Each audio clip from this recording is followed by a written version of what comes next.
There was a war going on. And also, his old friend Lupino needed rescuing. Of course. Renato had a pretty strong suspicion that Lupino had betrayed the rebellion. But could Renato really leave an old friend to the Ravens?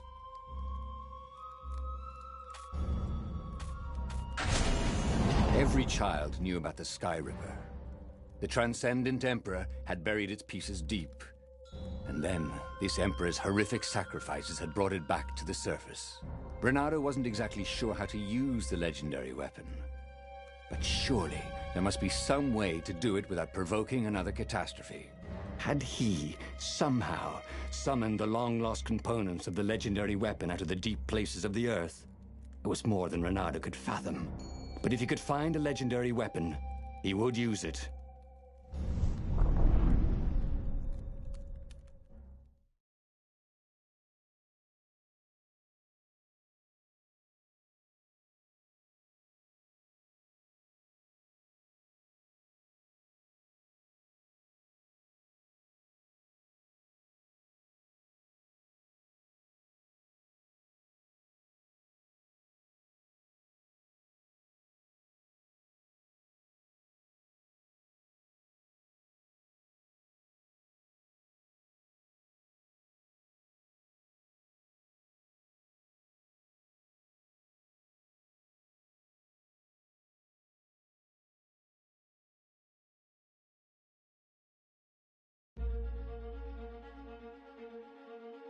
As he set foot on the island, Renato couldn't help feeling a bit curious.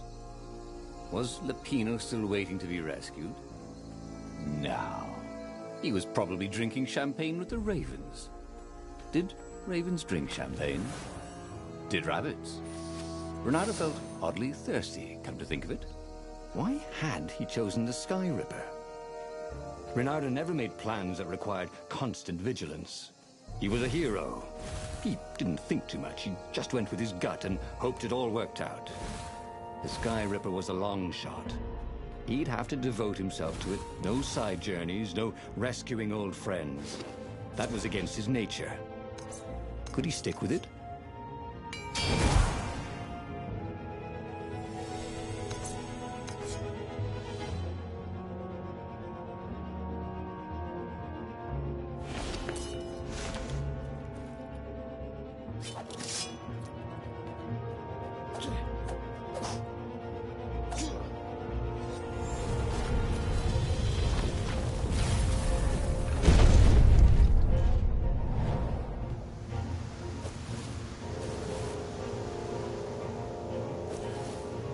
Renato wondered if his future self had commissioned these poles.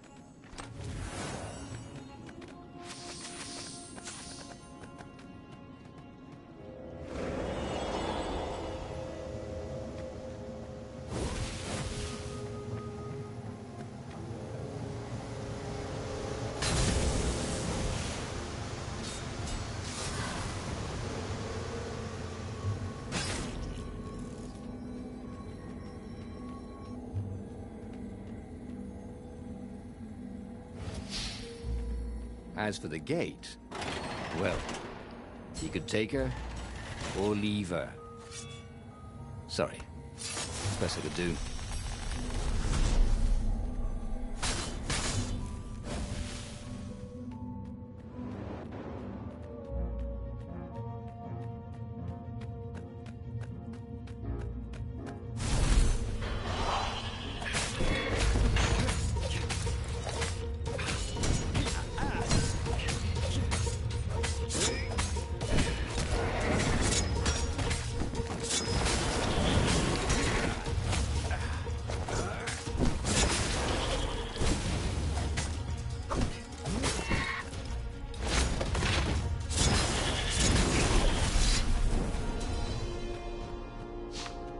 That had been his mistake before, not trusting Zenobia's feelings for him. But how could he have known, after all these years of silence?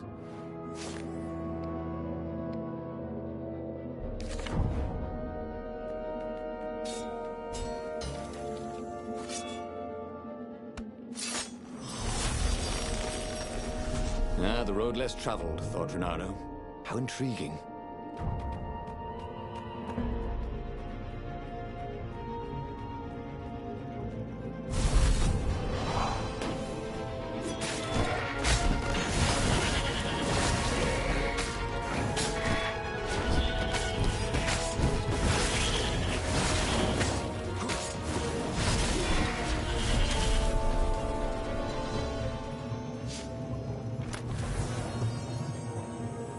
This one looked familiar. Had he lost this one in a card game? Welcome back, he thought.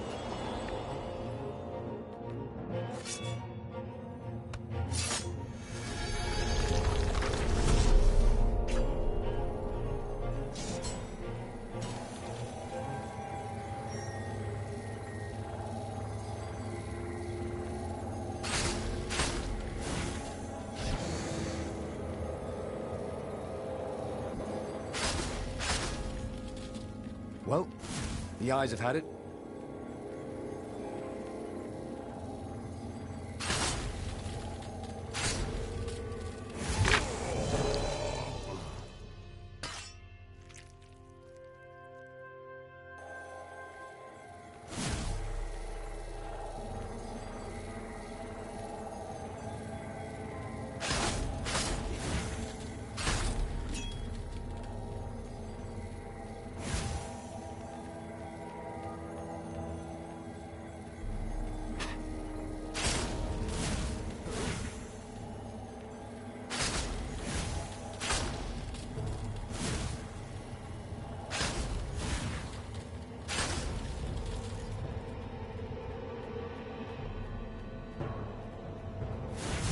The Raven Room, talking to her son.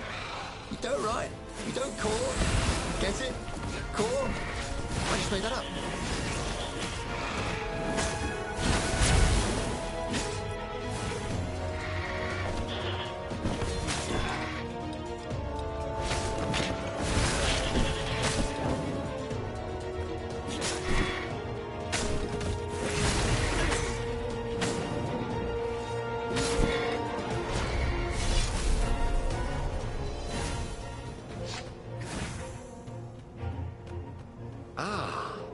Puzzle. We're not allowed to puzzles. Except we couldn't figure them out. On the other hand, if there was a puzzle, it was probably meant to keep people away from something good.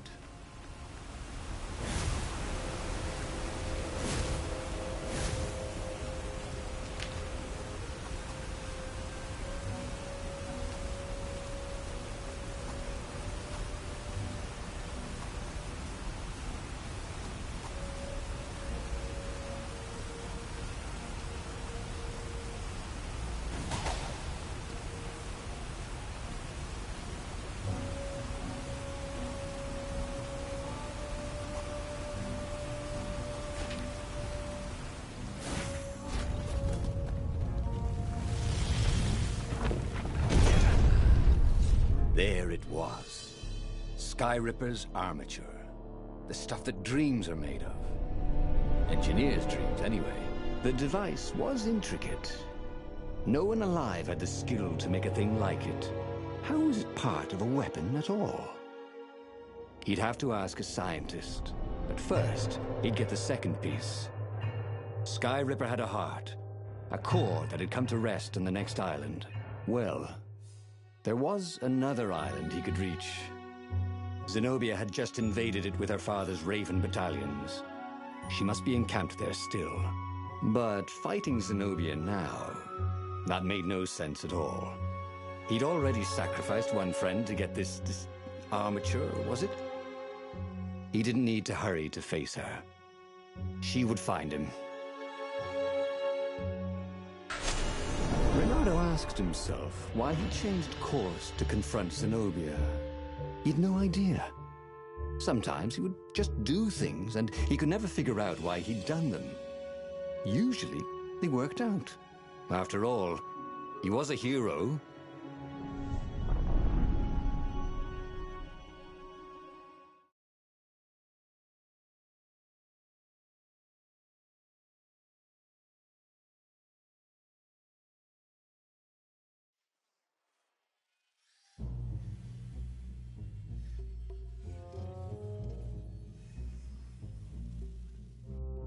The truth is, though, he wanted to see her, wasn't it? It had been a dozen years since Swordfu School. He'd followed every rumor about her, every scrap of news. Not that he still loved her.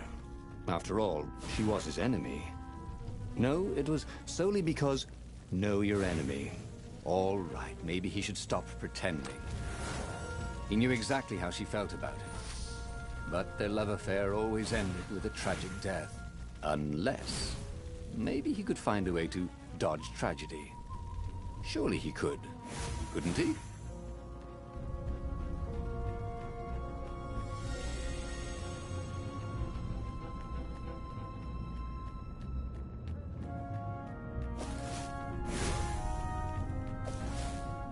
Bernardo wondered idly if people who had built these poles had really, really long tentacles.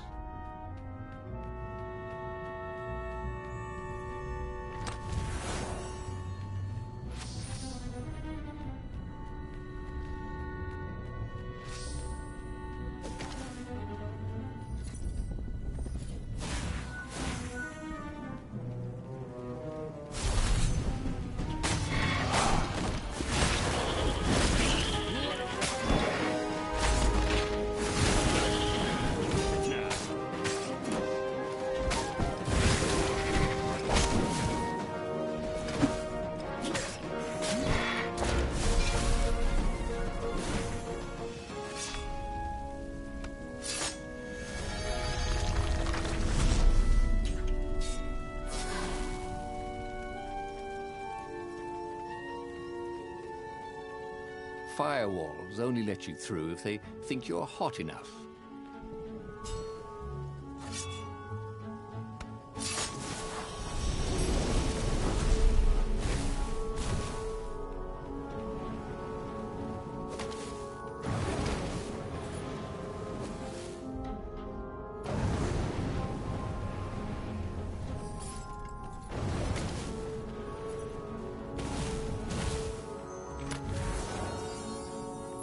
Bernardo had once invested in a jewel store, but it lost money because someone kept robbing it. Twist, it was him.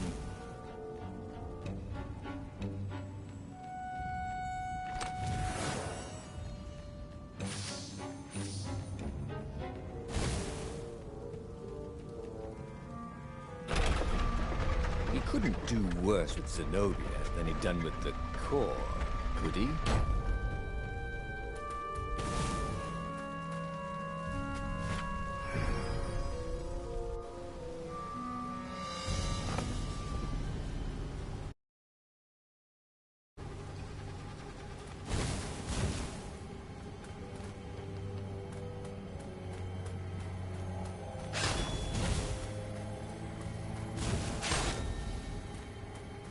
These things could really use a hand.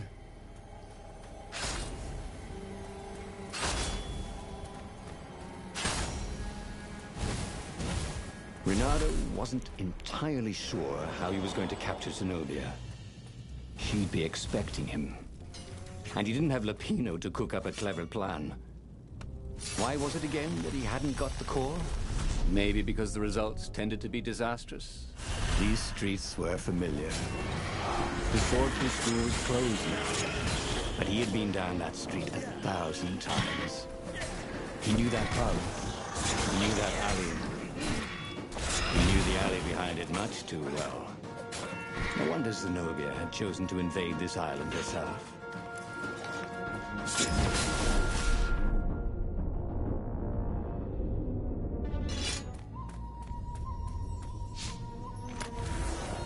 Ooh, sparkly, thought Bernardo.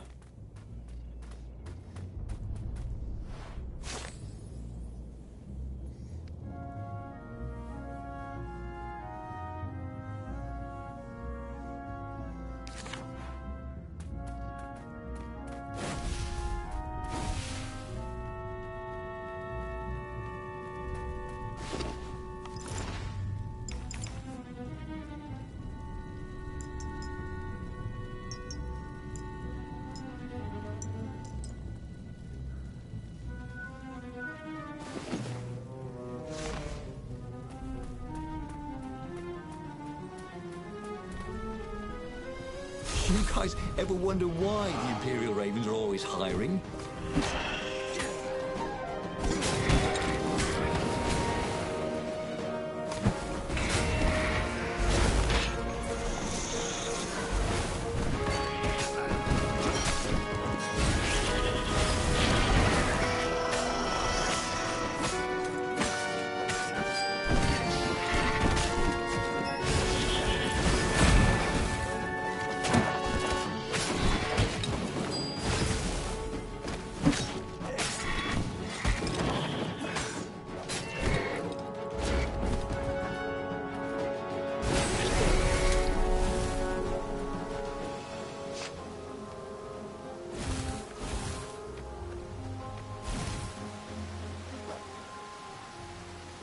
Reynardo slinked through Zenobia's ship, making no sound at all.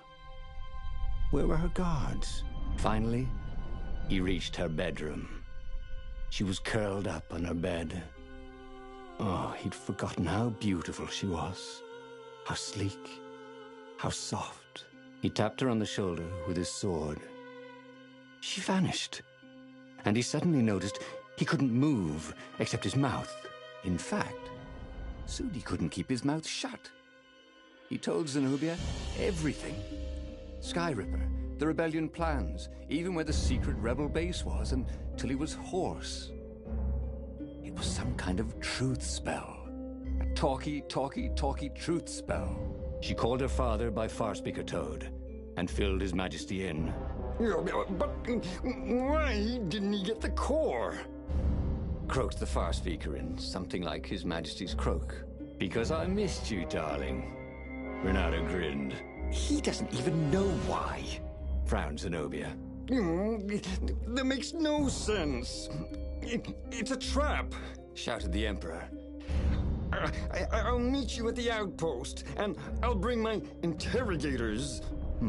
If Reynardo came face to face with the Emperor, maybe he could assassinate him. But maybe it would be smarter and safer to turn Zenobia against her father. You're lying, she said. Somehow you're lying. The spell hadn't worn off yet. He had to tell the truth. The trick was in making sure she wouldn't believe it. The core is perfectly safe, he said. And he tried his hardest to sound sincere. In fact, I almost went to get it myself. Fine then, interrogators it is, she said angrily. I gave you a chance. The Emperor's interrogators were not especially gentle, even by weasel standards. Fortunately, Zenobia had locked him in the guest quarters on her ship, and she'd forgotten it had a toilet that, like all skyship toilets, could be vented into the abyss. This was not the sort of slippery fox he wanted to be. But just as they were about to land, he threw the latch, wrinkled his nose, and leapt through the open latrine.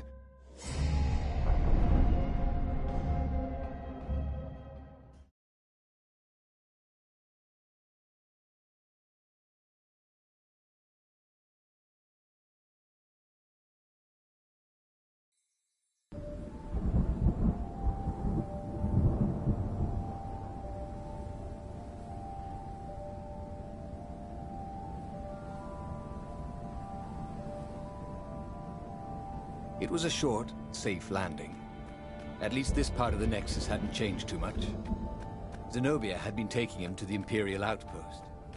She'd never expect him to go there by himself. Well, maybe she would. You never knew with her.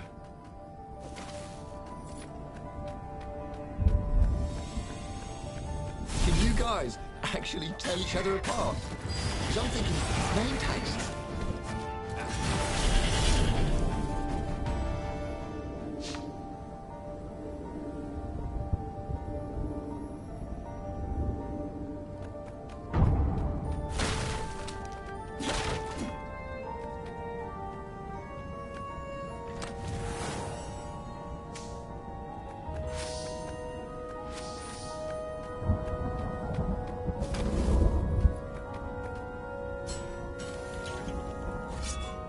The mysterious sword from the east made you so fast you could catch a fly with your chopsticks. If that's what you really wanted.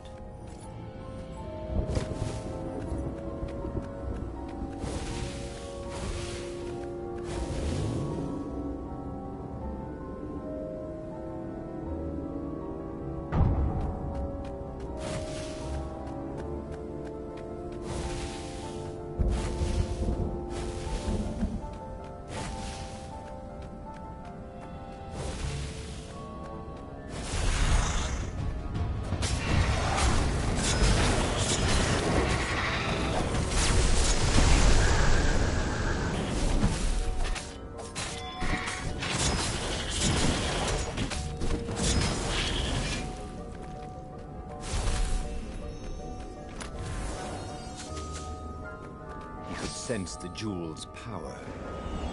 He had a feeling they were going to be great friends. Bernardo knew Zenobia, and Zenobia knew him. She'd suspected a trick. Now he'd vanished. She would probably guess that was his plan all along. Perfect. Maybe she wouldn't use the Sky Ripper. At least not without taking it to the scientists at the observatory first. Meanwhile, the Emperor would be coming to the outpost personally. This could be good. This is quite the view, he thought.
Bernardo was face to face with the Emperor's bodyguard. They looked very tough, but the Emperor held them back. Oh, where's my daughter? And how would I know that? Bernardo grinned at him. She lured me here so that you could kill me, didn't she? Ah, don't be ridiculous, said Bernardo, trying his best to sound convincing. She loves you. Oh, I knew it. The rabbit told me I couldn't trust her. The Emperor hopped out the door. His phalanx of bodyguards retreated carefully. Bernardo heard someone call, "Arrest her!" as they left. Well, that's a job well done, thought Bernardo. Now the fleet will be in all sorts of disarray.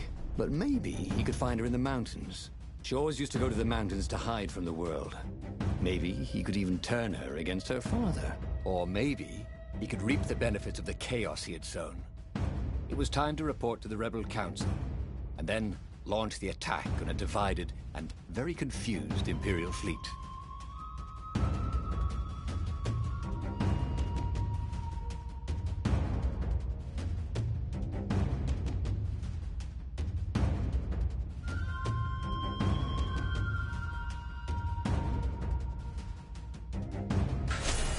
Bernardo felt very clever indeed.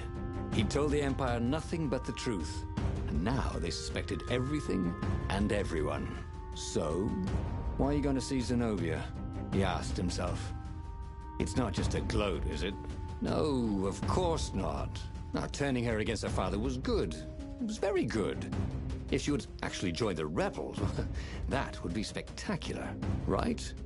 That was definitely what he was doing.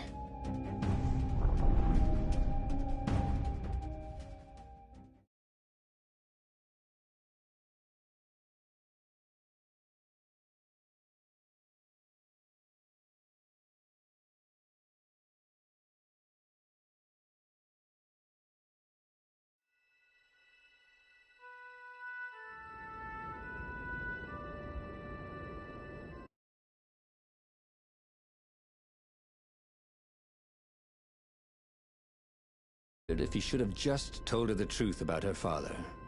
The Emperor had adopted her from a stray. That was the source of all her loyalty. But even then, he had been dreaming of a bargain with the lost gods. They alone could make him immortal. The Emperor would have to seal that bargain with the life of someone who truly loved him. And who else truly loved the Emperor? But how could Bernardo tell her that now? Why would she ever believe him?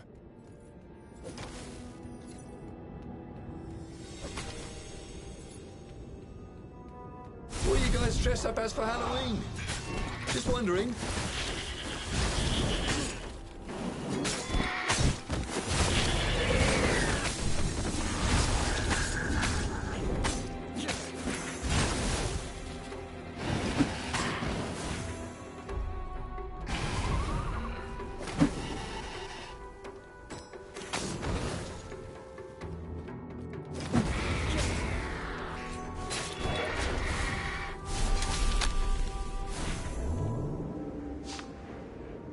No skateboarding, the sign said.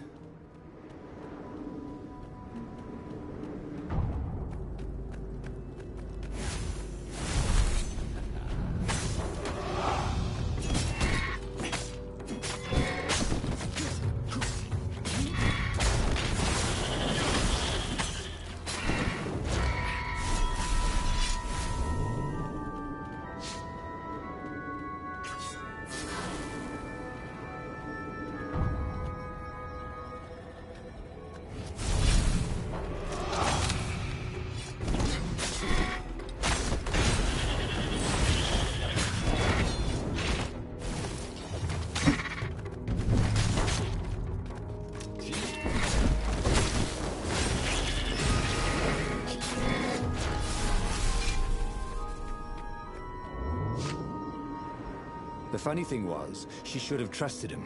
He told her the truth, the whole truth, and nothing but the truth. Oh, all right. The truth was, he'd played her like a fiddle. And how often had he ever done that? She was so smart.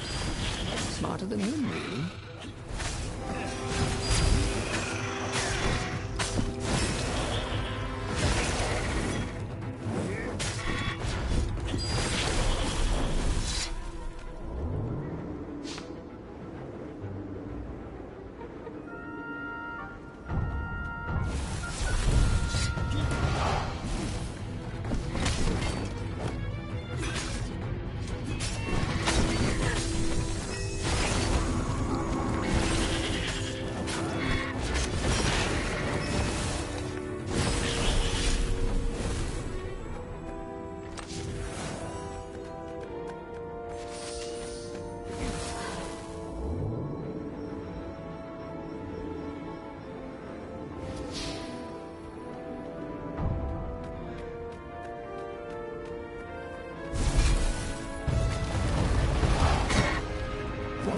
Raven can't fly, thought Renato.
What was the point of this gate?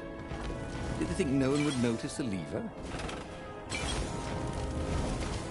Renato had given away the location of the secret base. Fortunately, the Emperor thought it was all a trap. He even mistrusted his own daughter. Renato couldn't have done better if he'd planned it.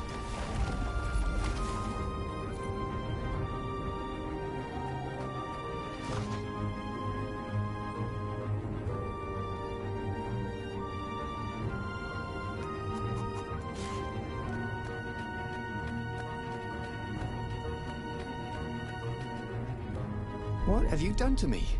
Zenobia demanded. My own father thinks I'm a traitor. So? But I'm loyal. So what? You're a bastard, Renato, she said. Now, you love that about me. You really did want the core, didn't you? And the Iblis stone. Yep, he gloated. You get all that? She said to the far speaker toad he'd failed to spot. I am so relieved, my daughter, said the far speaker. And Zenobia got into her ship and flew off. Damn it. The old far speaker trick. How had he missed it? This was very bad. Zenobia back in her father's good graces, and both of them ready to use the core and the Iblis stone. He got back on the Farfarer. Briefly, Renato thought of fleeing. The odds were surely against him. Never tell me the odds, he told himself. Odds confused him. He preferred to trust his gut. And so he sailed on to attack the fleet.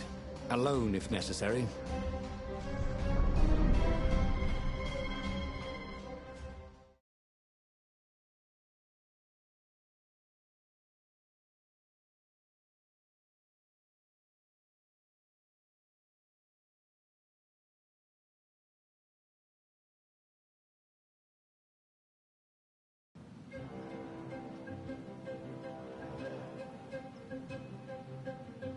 There were not many rebels here, and they were disorganized. The Empire had obviously attacked the secret base, the formerly secret base whose location Renato had so helpfully pinpointed on a map. There was still time to turn around, wasn't there? But Renato hated turning around. Heroes don't turn around, they just own their screw-ups and turn them into impossible victories, right?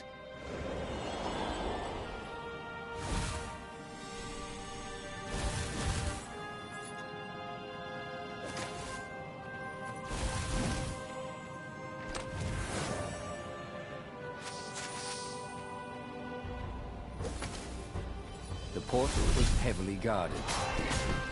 Must go someplace they really didn't want it to go.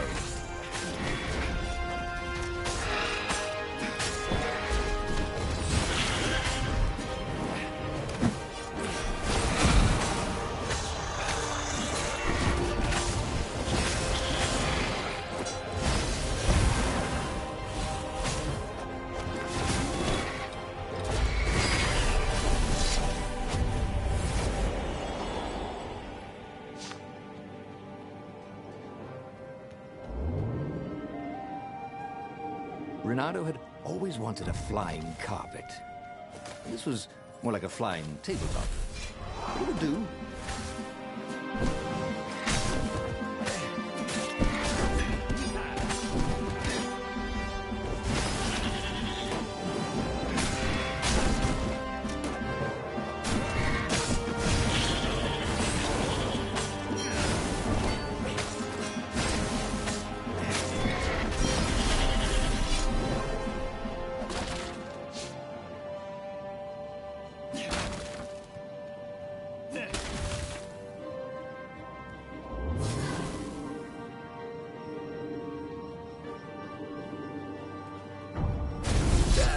Traitors!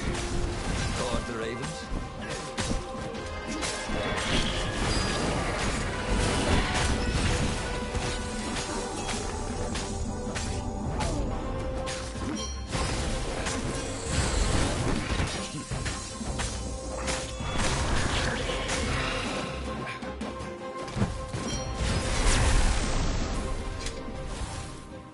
The odd thing was, Renato's personal battle was going fairly well. The ravens immediately in front of him were no quicker or tougher than usual. Where was the power of the core, blasting him off into the abyss? And where was Zenobia? She must be up to something. But whatever it wasn't his problem. Not yet, anyway. It was all going surprisingly well.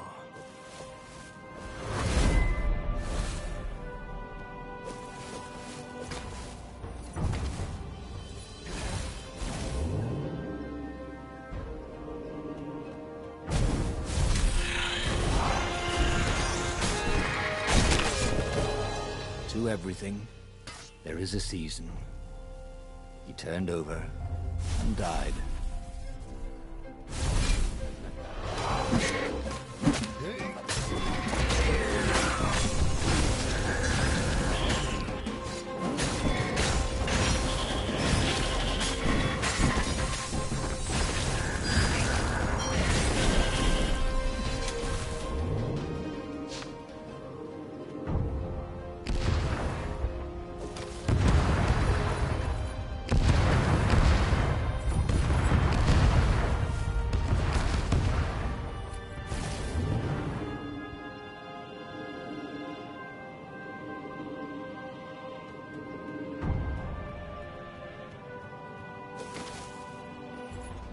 Soon he'd confront the Emperor. Funny that this whole war had come about because the Emperor feared death. And now it was coming for him. There was some sort of lesson there, wasn't there?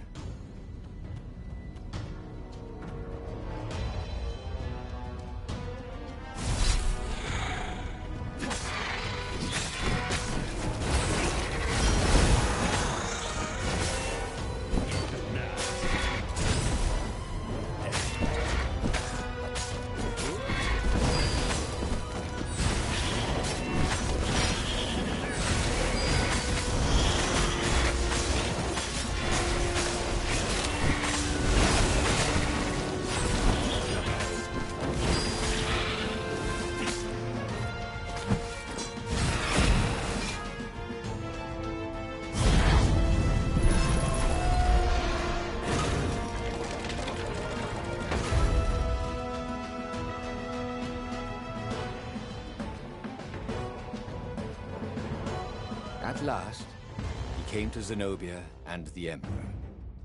She was sealing up a kind of squat coffin, banded with lead. So glad you're here. Croaked the Emperor.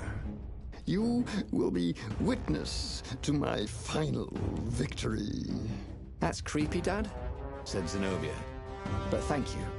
Because of your shenanigans, we tested the core.